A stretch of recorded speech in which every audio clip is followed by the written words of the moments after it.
नमस्कार, आप देख रहे हैं लोकमंच न्यूज और मैं हूं आपके साथ सत्यम गौर। आज आपको बताते चले कि किसानों ने रेल रोको आंदोलन किया, जिसका असर 150 जगहों पर देखने को मिला और 50 ट्रेनें इस दौरान प्रभावित भी हुई और इस दौरान यात्रियों को भारी दिक्कतों का सामना करना पड़ा।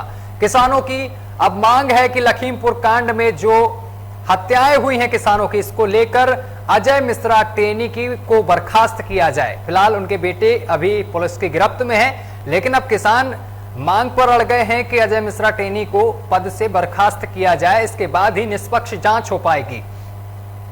साथ ही आपको बताते चले कि आज उत्तर प्रदेश के कई हिस्सों में इसका असर देखने को मिला। इसके साथ ही आपको बताते चले कि और भी जो राज्य हैं, पंजाब में भी इसका असर देखने को मिला, हरियाणा में भी इसका असर देखने को मिला। इसके साथ ही अगर उत्तर प्रदेश की बात की जाए तो उत्तर प्रदेश में कई जगह पर यहां पर विरोध प्रदर्शन देखने को मिला। इसके साथ ही किसानों और पुलिस के बीच तीखी नोकझोंक भी देखने को मिली है।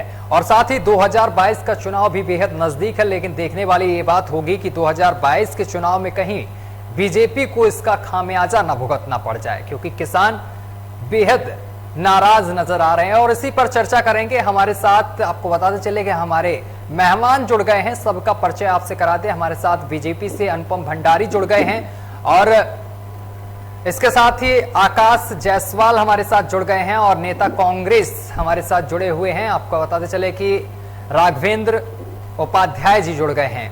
तो सबसे पहले अनुपम भंडारी का रुख करेंगे। अनुपम भंडारी जी, आज किसानों ने रेल रोको आंदोलन किया, जिसको लेकर कई लोगों को कई प्रकार की समस्याओं का सामना करना पड़ा, यात्रियों को भारी समस्याएं हुई और किसानों की एक ही मांग है अब कि लखीमपुर में जो किसानों की मौत हुई है, इसको लेकर अजय मिश्रा टेनी को बर्खास्त किया जाए। अनुपम जी, सबसे पहले सर्वप्रथम लोकमंच के समस्त दर्शकों को मेरा सादर प्रणाम जी। और जहां तक कि आपने अभी बात उठाई है कि रेल रोकने का कार्य किया जा रहा है किसानों के द्वारा, और आपने नाम लिया पंजाब का, हरियाणा का नाम लिया है जी। आपको पता पंजाब हरियाणा में सरकार किसकी है और वो लोग क्यों काम कर रहे हैं, वो कहाँ सपोर्ट पा रहे हैं, ठीक है। जहां तक बात है कि किसान से जो किसान को आगे करके जो रोजियां सेकने का कार्य कर रही है कांग्रेस सरकार और सपा, ये सबको पता है और जनता को सबको पता है। दूसरी बात, जहां तक बात है न्याय माननीय आदित्यनाथ योगी जी ने तत्काल न्याय करते हुए दोषी को तत्काल गिरफ्तारी पे आदेश पारित कर दिए है, उसको गिरफ्तार कर दिया गया है। जो जिसकी डेथ हुई है, जो उसको उसके साथ में हम सभी लोगों की संवेदना है, हम लोग को काफी इसके लिए दुख भी है और उनको 25 लाख रुपए का जो है आपका आर्थिक सहयोग जो मांगा गया था किसानों के नेताओं के द्वारा, वो तत्काल मुहैया करा दिया गया है। जहां तक बात है गिरफ्तारी की बात है, गिरफ्तारी जो चुकी है, पर बर्खास्ती की बात आई, उसके ऊपर अगर सरकार अगर उनको लगता है कि ये गलत है, तो अगर बर्खास्ती करनी होगी तो वो भी की जाएगी। ये बात समझ में नहीं है, आपने कहा कि तत्काल गिरफ्तारी हुई, ये मुझे समझाइए कि तत्काल गिरफ्तारी कहाँ हुई। हादसे से 3 से 4 दिन बाद यहाँ पर आशीष मिश्रा की गिरफ्तारी हुई, वो भी आशीष मिश्रा खुद चलकर पहुंचे, इसके बाद पूछताछ हुई, तब गिरफ्तारी हुई है। 302 का मुकदमा उनके ऊपर था। देखिए, नोटिस चस्पा करने पहुंची थी। क्लिपिंग आई थी, मैं जन्म से वीडियो क्लिपिंग आई थी, सारी चीज तो इसमें ये कंफर्मेशन है कि क्या यह जो हत्या की गई है या उसके द्वारा की गई है, उसके ड्राइवर के द्वारा की गई है, या उस समय जब ये किसानों को के साथ में दुर्घटना हुई है तो क्या उस दुर्घटना में वो शामिल थे, ये सब जांच के विषय हैं। मैं भी वीडियो की पुष्टि नहीं करता हूं, मैं भी अनुपम भंडारी वीडियो की पुष्टि नहीं करता हूं, लेकिन अगर किसी व्यक्ति के ऊपर 302 का मुकदमा हो जाए, 147 148 की दफा लग जाए किसी के ऊपर, और उसको पुलिस इस तरीके से खुले में छोड़ दे और नोटिस चस्पा करती हुई घूमे, ये तो अपने आप में बड़े सवाल पैदा करते हैं। यहाँ पर 151 का मुकदमा जब आम आदमी के ऊपर दर्ज होता है तो पुलिस 10 बार दबिश देने घर पे जाती है, और यहाँ तक कि जब पुलिस को आरोपी नहीं मिलता है तो उसके पिता को उठा लिया जाता है। और यहाँ तो पुलिस आप बाकायदा आराम से घर के बाहर जाके नोटिस के बाद नोटिस चस्पा करती हुई घूम रही। पहला नोटिस नहीं हाजिर हुए, दूसरा नोटिस। देखिए, मैं वही आपको बोल रहा हूँ कि गिरफ्तारी उनकी हो चुकी है। और गिरफ्तारी तो अब हुई, मैं तो इस बात के लिए आपसे जवाब चाह रहा था जो आपने बोला कि दोनों की गिरफ्तारी हुई। उनकी भूमिका अगर संदिग्ध पाई जाती है तो उनसे गिरफ्तारी तो होने के साथ साथ कानूनी वैधिक कार्रवाई भी की जाएगी। राघवेंद्र उपाध्याय हमारे साथ हैं। राघवेंद्र उपाध्याय, आवाज पहुंच रही है आपके पास? हाँ, पहुंच रही है। राघवेंद्र जी, अनुपम भंडारी बीजेपी का पक्ष रख रहे हैं, बीजेपी नेता हैं। सुना आपने कि उन्होंने बताया कि लखीमपुर कांड में कितनी जल्दी तत्काल योगी जी ने गिरफ्तारी करवाई। तत्काल हुई गिरफ्तारी, सर मैं आपसे जानना चाहता हूं। देखिए, अनुपम भंडारी जी जो बोल रहे हैं वो बाइट बोल रहे हैं, पूरा अपनी पार्टी का फेवर ले रहे हैं, एक हत्यारे की रक्षा कर रहे हैं। पूरी योगी सरकार और मोदी सरकार दोनों मिलकर गृह राज्य मंत्री जी को बचा रहे हैं, उसके लड़के को बचाया जा रहा है। जैसा कि आपने भी कहा कि 302, 147, 148 सेक्शन के अंतर्गत इनके ऊपर केस लगा हुआ है, उसको तो गिरफ्तार नहीं किया जाता है। उधर हमारी नेता श्रीमती प्रियंका गांधी वाड्रा जी लखीमपुर खीरी जा रही थी तो उनको रास्ते में असंवैधानिक और गैर कानूनी तरीके से गिरफ्तार किया गया। जो लोग वहां संवेदना व्यक्त करने जा रहे हैं उनको तो आप गिरफ्तार कर रहे हैं, और जो हत्यारे लोग हैं वो खुले घूम रहे हैं। आपने देखा कि एक गृह राज्य मंत्री के घर पर चस्पा किया जाता है, उसके घर वालों को क्यों नहीं उठाया जाता है? हमारा मानना यह था कि पहले गृह राज्य मंत्री इस्तीफा दें, क्योंकि ये जांच को प्रभावित करेंगे। ऐसा ही हुआ। आपने देखा जिस समय उनका लड़का गिरफ्तार हुआ तो 1 किलोमीटर पे वो बैठकर सब पुलिस को मॉनिटरिंग कर रहे थे। ये खुला खेल देख रहे हैं, पूरा शासन प्रशासन पूरा देश देख रहा है कि किस तरीके से अत्याचार किया जा रहा है, और जो विपक्ष के नेता लोग जो आवाज उठा रहे हैं उनको गिरफ्तार किया जा रहा है। दीपेंद्र हुड्डा जी को गिरफ्तार किया, श्रीमती प्रियंका गांधी जी को गिरफ्तार किया। क्यों गिरफ्तार किया भाई? ये तो हम आवाज उठा रहे, हम जब आवाज उठा रहे, विपक्ष आवाज उठा रहा तो उसको गिरफ्तार कर रहे हैं, और हत्यारा ऐसे ही घूम रहा है। ये भंडारी जी किस तरीके की बातें कर रहे हैं? 302 का सेक्शन 147, 148 सेक्शन का मुलजिम घूम रहा है, और आप जो है अपोजिशन विपक्षी नेताओं को गिरफ्तार कर रहे हैं। ये बड़ी असंवैधानिक बात है। ये पूरे लोकतंत्र की हत्या की जा रही है, लोकतंत्र का गला घोटा जा रहा है। इस तरीके से ये एक ही जगह नहीं हुआ। आपने देखा हाथरस में इन लोगों ने ऐसे ही किया कि दलित जो बच्ची थी उसका बलात्कार हुआ, और उसको रात ही रात में इन्होंने पेट्रोल छिड़क कर पुलिस ने जो है उसका दाह संस्कार कर दिया। हाथरस में, मेरठ में, पीलीभीत में, शाहजहांपुर में क्या नहीं हुआ? ये सबने देखा। इसके अलावा किस तरीके की ये भ्रष्टाचार चल रहा है, ये अत्याचार चल रहा है। शासन प्रशासन दलित विरोधी है, महिला विरोधी है, किसान विरोधी है। किसानों की किस तरीके से अन्याय किया जा रहा है। हम कहते हैं कि तीनों बिल वापस लिए जाए, काले कानून वापस लिए जाए। 25 लाख करोड़ की जो कृषि अर्थव्यवस्था है उसको ये काले कृषि कानूनों के माध्यम से अदानी और अंबानी के जेब में डालना चाहते हैं। 70 साल से जो अर्जित संपत्तियों को बेचा जा रहा है, रिजर्व बैंक ऑफ इंडिया से खजाने की चोरी की जा रही है। ये खुला खेल किया जा रहा है। इस तरीके से कोई देश चलता है, इस तरीके से कोई देश चलता है। मैं इस चीज का सख्त विरोध करता हूँ। अभी आपने देखा कि वहां पे अडानी के एयरपोर्ट पे 3,000 किलो हीरोइन पकड़ ली गई, और जिसकी कीमत 21,000 करोड़ रुपए है, और इससे पहले 26,000 करोड़ रुपए की हीरोइन को पूरे देश के युवाओं में बांट दिया गया। ये युवाओं को नशे में धकेल रहे हैं। ये किस तरीके की ये भारतीय जनता पार्टी जो अपने को कहती है कि हम बहुत ही देशभक्त हैं, ये देशद्रोही का काम कर रहे हैं। ये देशभक्ति का काम है कि युवाओं को आप नशे की उसमें लत में डाल रहे हैं। डीजल के दाम बढ़ गए, पेट्रोल के दाम बढ़ गए, गैस के दाम बढ़ गए, खाद्य सामग्रियों के दाम बढ़ गए, खाने के तेल के दाम बढ़ गए, दवाइयों के दाम बढ़ गए। आप ये कहाँ से कंट्रोल कर पा रहे हैं? अनुपम जी जवाब दीजिए। हेलो जी अनुपम जी, आवाज तो पहुंच रही होगी आपके पास की आवाज भी कटने लगी। आवाज बिल्कुल पहुंच रही है। मैं केवल इतना बोलना चाहता हूँ माननीय प्रवक्ता जी को, जी ये जो हमको तब दिखाई पड़ता है जी। और ये आपका सर्टिफिकेट की आवश्यकता बिल्कुल नहीं है कि भारतीय जनता पार्टी राष्ट्रवादी पार्टी है कि नहीं है, वो सबको पता है। ठीक है, दूसरी बात, आपने आपको बताया तुम्हारे यहाँ पर हरियाणा आंसू होने के लिए लखीमपुर में अंदर सरकार रखी है, वहां पर छत्तीसगढ़ में वहां पर लगभग 16 ज्यादा ग्रामीण को कुशल किया गया। वहां पर हरियाणा तुम्हारे कहा थे तुम्हें हरियाणा आंसू जो छत्तीसगढ़ में जहाँ कांग्रेस की सरकार आप उन लोगों के साथ जनता जो है कांग्रेस का चरित्र औसत किसान जान चुकी है। आप जानने का सत्य नहीं है। इसलिए के साथ साथ काफी राज्यों के साथ कितने को बाहर आकर दिखा दिया है। ठीक है ना, आज इनके नेता छत्तीसगढ़ में लोने की जगह लखीमपुर में, चूंकि उत्तर प्रदेश में चुनाव है, यहाँ पर घरेलू अखबार है, गले लग रहे हैं। आज उस समय इनका कोई भी नेता को कोई बयान नहीं आया जब छत्तीसगढ़ के अंदर इनकी गाड़ियों ने 16 ग्रामीण को कुचल दिया। अब लेटेस्ट घटना है, क्यों बयान नहीं कर रहे हैं, क्यों उनके नेता नहीं आ रहे हैं? राहुल गांधी, प्रियंका गांधी कहां खो रही है, वो क्यों नहीं जा रही यहाँ पर? अरे जवाब दीजिए,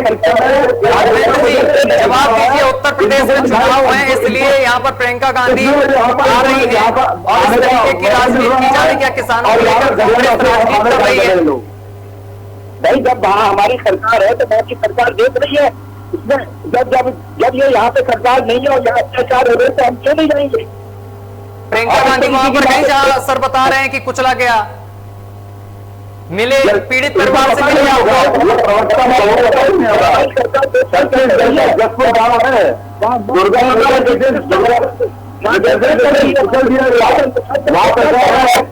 कांग्रेस की तरफ से कोई बयान नहीं आया, ना राहुल गांधी गए, ना कुमार सोनिया गांधी गई, ना प्रियंका वाड्रा गई। बस घरियाले तो कहा बाना उनको पता है, लेकिन ये घरियाले आंसू जो है वो जनता जानती है, समझती है। तो 222 में चुनाव में आपको पता चल जाएगा, आपके परेशान। अरे तो आपको पता चल जाएगा। अरे आपको शर्म आनी चाहिए, जहाँ पे पंजाब में तेरी सरकार थी तुमने वहाँ सरकार गिरवा दिया। आपने किसानों के साथ क्यों न्याय किया? हर जो है किसी तरीके से 900 किसान शहीद हो गए, आपने कभी उस पर गौर किया? आपके मान्यवर आपको किसानों के बारे में आप कैसा बोलेगा उतना अच्छा से नहीं रहेगा। उसमें भाग लेने गए आप, बताइए आपने किसानों की 200 किसान शहीद हो गए, उसके बगल में दिल्ली है, यहाँ के किसानों को आपका तो किसानों को उत्तर प्रदेश के अंदर 36,000 करोड़ का कर्जा माफी का काम सरकार ने किया है। 15,000 किसानों को 83 रुपया उनका गन्ने का मूल्य 476 लाख टन, ये चीनी के रिकॉर्ड पर ये बताता है कि किसानों के लिए से हमारी सरकार ने किस तरीके से उनकी हाल की है। एमएसपी जो है आज गुमनी हो चुकी है, ये मालूम आपको? अनुपम भंडारी, ठीक है, अनुपम भंडारी, जिस तरीके से किसान आंदोलन कर रहे हैं पिछले 10 महीने से अधिक हो गया और आज भी रेल रोको आंदोलन किया गया और इस 6 घंटे के अंदर यात्रियों को काफी समस्याओं का सामना करना पड़ा। 150 जगहों पर इसका प्रदर्शन का प्रभाव देखने को मिला, 50 ट्रेनें प्रभावित हुई। आपको क्या लगता है कि किसानों के सारे विपक्ष क्या राजनीति कर रहा है? अनुपम भंडारी बिल्कुल राजनीति कर रहा है। ये जो है विपक्ष केवल राजनीति के अलावा कोई नहीं कर रहा। मैंने आपको क्या बताया, आज किसानों को सरकार इस तरह मजबूर करना चाह रही है जिससे वो अपने उत्पादन का मूल्य किसी भी राज्य में अगर वहां पर सीधे टेंडिंग कर सकती है। किसान को अपना खुद के आप में बिजनेसमैन बन जाते हैं, बिचौलियों का काम खत्म कर दिया है। आज सब जब किसान के समर्थन दे रहे हैं, जो किसान के जो पार्टियां सपोर्ट कर रही है, किसानों को एमएसपी में आकर रखना चाहूंगा, आप सुन लीजिए।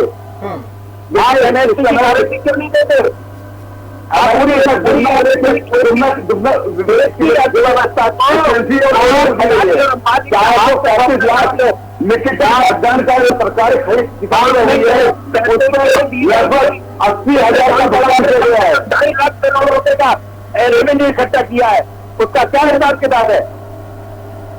क्या बात कर रहे हो आप? बेड़ा गर्क कर दिया देश का। आपको शासन प्रशासन चलाना नहीं आते। ठीक है राघवेंद्र जी आपसे जानना चाह रहे हैं 2022 का चुनाव बेहद नजदीक आ रहा है, किस तरीके से आप लड़ेंगे, लेकिन मैं एक चीज समझना चाह रहा हूँ राघवेंद्र जी, कांग्रेस सरकार में उत्तर प्रदेश में एमएसपी का मूल्य कितना था? आप प्रवक्ता बताइए ना मुझको। आप एमएसपी का मूल्य कितना था? लाखों रुपए आप खा गए। कितना हुआ करता था धान का? आंध्र प्रदेश की, तेलंगाना की, मध्य प्रदेश की, कर्नाटक की, सब गुजरात की सब गवर्नमेंट को आप पैसों के माध्यम से गिरा। मध्य प्रदेश उत्तर प्रदेश के अंदर आप लोग 4,62,000 करोड़ का भुगतान किया है। अभी शिक्षक घोटाले मुक्त की है। मंडी से 1% घटाया है। उन्होंने निर्माण करा रखा है। 27 मंडियों का आधुनिकीकरण करा रखा है। 291 ई मंडी जो है कि स्थापना कर रखी है, जो पहले सरकार ने नहीं की थी। जो अरे वेयर हाउसेज बना रहे हो आप लोग अडानी अंबानी के। वो बिल आने से पहले अडानी अंबानी के वेयर हाउस बन गए।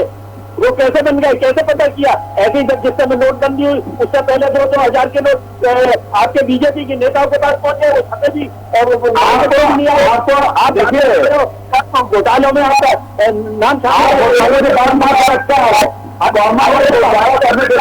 आप जांच कराइए। पंजाब के अंदर उसमें कमाई करना काम करा दिया सरकार ने, वो भी कमा देखा था। आपके सरकार के अंदर को बर्बाद कर दिया। ठीक है राघवेंद्र जी, मैं आपसे ये जानना चाहता हूँ, अनुपम जी वापस आएंगे आपके पास। अनुपम जी वापस आएंगे, कुछ चीजें जान ले कांग्रेस से कि आखिर किस तरीके से रणनीति बना रहे हैं। राघवेंद्र जी ये बताइए, आप 2022 के चुनाव को लेकर किस तरीके से रणनीति बना रहे हैं, मुद्दे क्या आपके पास है? दूसरी चीज मैं ये भी जानना चाहता हूं कि कांग्रेस के खेमे में खुद आपसी विवाद चल रहा है, नवजोत सिंह सिद्धू खुद नाराज चल रहे हैं, तो आप 2022 का चुनाव किस तरीके से लड़ेंगे? घर में विवाद है, पहले घर वालों को सुलझाना चाहिए ना अपना विवाद। एकजुट होकर अगर चुनाव लड़ेंगे तभी तो कामयाबी मिलेगी। घर में नाराजगी चल रही है आपके। देखिए, पहला तो मेरा नाम राजपूत उपाध्याय है। जी ठीक है, उसको थोड़ा सा आप करेक्ट कर जी। ओके, मैं ये कहना चाह रहा हूँ कि ये यूपी के चुनाव का कॉन्सेप्ट अलग है, पंजाब से सिद्धू से कोई मतलब नहीं है, अलग चल रहा है। हम तो मतलब नहीं है। आपने उसको प्रदेश बना दिया, कोई मतलब नहीं है। आप किसी व्यक्ति को प्रदेश बना देंगे? अरे सुनिए बात को प्रदेश बना देंगे। अरे सुनिए, अरे नेता है वो किसी को चाहे बना खुशी बना दे। आप जब बोल रहे थे मैं नहीं बोल रहा था, मेरे को बोलने दीजिए। आप बोले सिद्धू से कोई मतलब नहीं है, मतलब नहीं है। आपसे बड़ा है, इतने पुराने कद्दावर नेता को आपने हटवा दिया। आपने सिद्धू के बात मारी, आज सिद्धू मिलने नहीं पा रहे हैं। अरे हमारे प्रदर्शन हो रहा है, समर्थन है। जहाँ पंजाब में सरकार थी वो समर्थन नहीं है। अरे अमेरिका चुनाव को जीतने हमारे चुनाव नहीं जीत पाया। अमेरिका के ऐसी जहाँ में पूर्व जीता करते थे, वहां से हार का मुंह उठा गए, वहां से खानी पड़ी। जब हमारी 418 सीट थी तब आपकी 2 सीटें हुआ करती थी, अभी तो हमारे पास 40 सीटें हैं। आप किस तरीके की बातें करते हैं? 4 सीटें तुम्हारे 7 सीटें बचेंगी। जो जिस तरह से हम लोग काम सुनों का चरित्र है वो 4 सीटें बचेंगी तुम्हारा। अरे आपका चरित्र के हिसाब से आपकी 3 सीटें बचेंगी। आप अपनी बातें कर रहे हैं, आपको भी कोई जनता दिखाएगी। जनता देखेंगे और सर्वे में मालूम पड़ गया है कांग्रेस कितनी सीटें आने वाली है और भारतीय कितनी सीटें आने वाली है। इसका सर्टिफिकेट देने जा सकता नहीं आपको। आपको भी अधिकार नहीं है जिस तरीके से आप बोल रहे हो कांग्रेस के बारे में। आप कौन होते कांग्रेस? तुम्हारे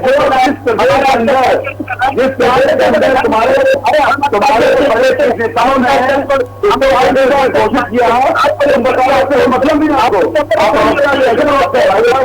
अब हम कहते हैं कि आपने नड्डा जी को क्यों अध्यक्ष बना दिया, क्या मतलब है हमको कहने का? आपके घर का मामला, आप किसी को बनाओ। आपने प्रधानमंत्री नरेंद्र मोदी, भैया नड्डा जी हमारे राष्ट्रीय अध्यक्ष है, हमारा सम्मान है, एक एक कार्यकर्ता उनको पूछता है, मानता समझता, उनकी विचारधारा में काम करता है। अरे तुम्हारे बड़े नेता ने जब अध्यक्ष घोषित किया सिद्धू को, जो यहाँ से भगाया गया, उसको बता मतलब नहीं तुम्हारा। तुम्हारे बड़े बड़े नेता जतिन प्रसाद, जहां पुराने लोग थे, वो सब छोड़ छोड़ बीजेपी में आ रहे हैं। क्यों आ रहे हैं? रोक नहीं पा रहे आप? इतने बड़े नेता चले गए, ज्योतिराज सिंधिया वगैरह। जवाब दीजिए। समझता नहीं है, आए हो आप उत्तर प्रदेश देखने के लिए, गलियारे आंसू बहाने के लिए। छत्तीसगढ़ में दिखाई नहीं पड़ा, दुर्गा उत्सव के लिए इतने लोग को मार दिया गया, कुचल दिया गया, पूरा वीडियो वायरल हुआ है न्यूज में। उसमें एक भी विज्ञप्ति नहीं आई तुम्हारा। एक ट्विटर, आप ट्विटर कंपनी बनी हुई है कांग्रेस पार्टी, एक ट्विटर नहीं कर पाया इसमें आपने कि आए गलत किया, सरकार तो आपकी चीज वहां पर। राघवेंद्र जी की आवाज नहीं पहुंच पा रही हम तक है, शायद संपर्क टूट गया है। लेकिन अनुपम भंडारी जी, 2022 का जो चुनाव है वो बेहद नजदीक है और जिसको लेकर विपक्ष लगातार पूरी यहाँ पर जोर कसर, किसी भी तरीके की कसर नहीं छोड़ता हुआ दिखाई दे रहा है। लगातार यहाँ पर प्रदर्शन भी सरकार के खिलाफ किए जा रहे हैं। तो 2022 के चुनाव को लेकर बीजेपी की क्या रणनीति है? इस बार किस तरीके से चुनाव लड़ा जाएगा? किस तरीके से जनता के बीच जाएगी बीजेपी? देखिए, विकास की लहर हर गांव हर शहर, ये हमारा नारा है जो हमारे आदित्य माननीय योगी आदित्यनाथ ने दिया हुआ है। और यही विकास के नारे को, यही विकास के कार्य को जनता के बीच में जा जाके बताने का कार्य किया जा रहा है। आज जो लोग लाभान्वित हुए हैं उनके माध्यम से चीजें लोगों तक और पहुंच रही है। जहां जहां आज चुनाव आ रहा है, जो ये की जो चीजें हैं आज निकल के आपके सामने आए हैं। लखीमपुर में जाके गले लग रहे हैं, वहां पर इनको मिलना है, और जहां भी सरकार में कुछ नहीं कर रहे हैं। भारतीय जनता पार्टी विकास वाली पार्टी है, राष्ट्रवादी पार्टी है, राष्ट्रीय विचारधारा पे हम लोग काम करते हैं। हमारा तो इतना है कि हम राष्ट्र को सशक्त बनाने का कार्य करते हैं। भारतीय जनता पार्टी का हर एक कार्यकर्ता वो राष्ट्र भक्ति से लीन है, राष्ट्र के बारे में पहले सोचता है। हमारे तो सबसे बड़ा, हमारे दल से बड़ा हमारे राष्ट्र, हम राष्ट्र की सेवा करना चाहते हैं और इसमें हर कार्यकर्ता माने।